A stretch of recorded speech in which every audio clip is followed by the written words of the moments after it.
Record, listo. Hi, my name is Susana Castellanos.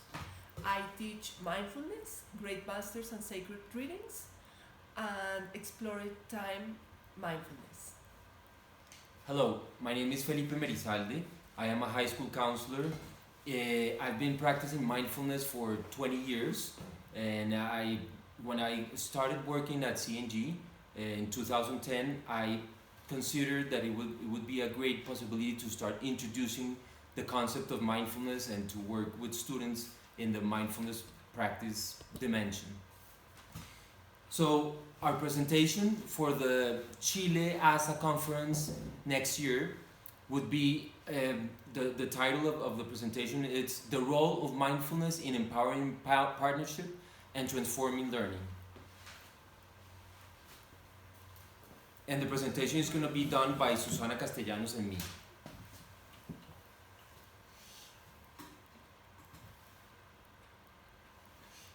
So, the session overview. We're going to take 15 minutes to present a TED Talk that is called The Power of Mindfulness. What you practice grows stronger. And this concept of practicing and that the more you practice grows stronger is key in the mindfulness dimension. Especially because plenty of research, especially in the area of neuroscience, has shown that the more you practice, the more you develop these important skills that mindfulness gives. And some of these skills, some of the most important skills, are empathy, patience, focus, kindness, and positive social skills, which is very connected to the development of kindness. Those two dimensions are very connected. So the second part will take 10 minutes. It will be how mindfulness can transform learning and foster partnership in a school setting. The second 10 minutes will be introducing mindfulness in the CNG community, which will take 10 minutes. And the last part, before the practice session, will be 10 minutes for practical ways to introduce mindfulness in your school to empower partnership and to transform learning. So we're going to give a lot of tools to the participants in order to take all this information and try to put it into practice in their school, back in their countries, in their cities. And the last part will be 20 minutes dedicated to practice, which would be super important. We're going to have, before the practice, we're going to have a little discussion of conclusions and takeaways. And then we're going to actually do some exercises. So this is the TED Talk. Then, so the first part would be how mindfulness can transform learning and foster partnership in a school setting. So the first thing is to introduce the concept, which was done by John Kabat-Zinn several years ago, which is mindfulness is awareness that arises through paying attention on purpose in the present moment, not judgmentally. Then we're going to explain, like, working with mindfulness in a school setting aims, the main objective of introducing mindfulness in a school setting is to transform the process of learning by making a genuine, positive difference to their mental health, well-being, and social life. Research, as I said before, plenty of research has shown that emotional balance and a healthy mind can have a very positive impact in the process of learning in students. This is one of the most important concepts. Emotional balance, which mindfulness gives, can improve the process of learning in students. Then we're going to explain that this program will help not only students but different members of the community to come together and develop a sense of partnership and teamwork. Because one of the most important things that we have discovered throughout the years and with a lot of also research is that the different members of different components of a community in a school need to be more together, to work together as a team, do much more teamwork. And having these mindfulness spaces can provide this type of partnership.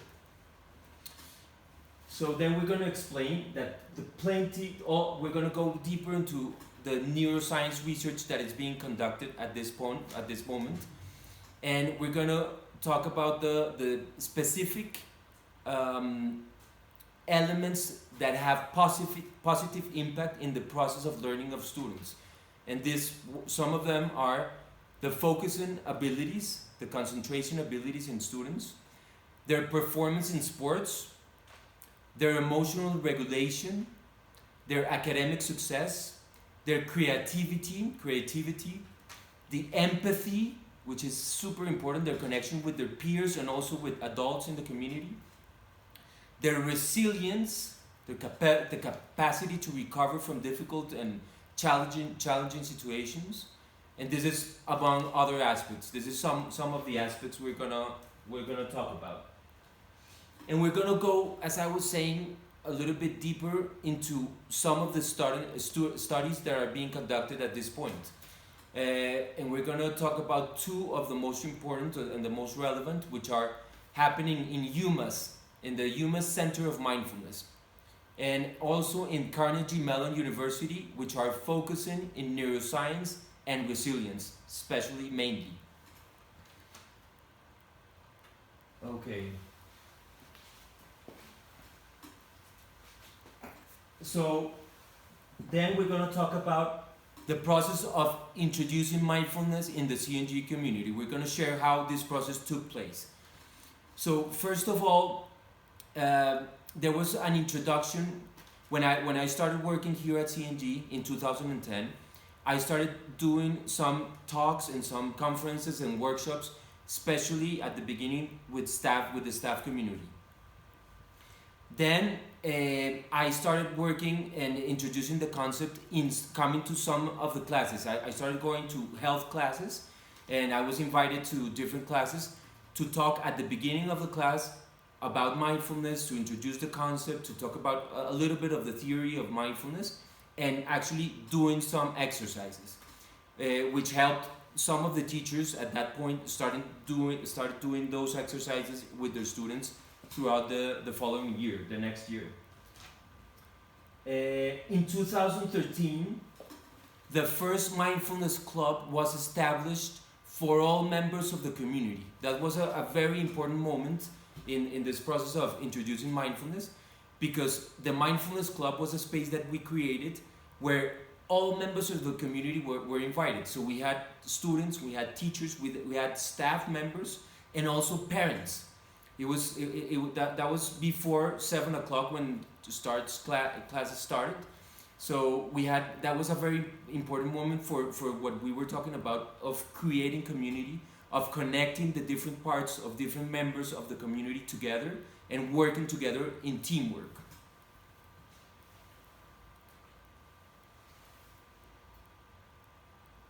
In 2015, the class Great Masters and Sacred Readings was first introduced as an effective education elective in the high school. This class was talking about different spiritual traditions and different spiritual teachers that were talking in some way connecting with mindfulness and with meditation practice. So in these classes, every class started with a 10-minute practice. So this was probably the first class that was established in CNG, where in every class we had mindfulness practice.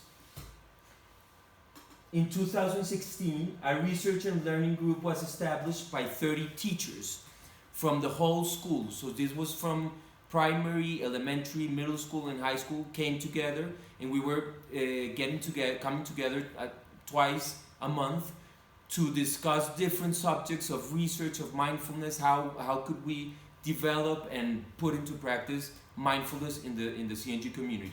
That was also a very important moment to expand the knowledge and the concept of mindfulness in the CNG community.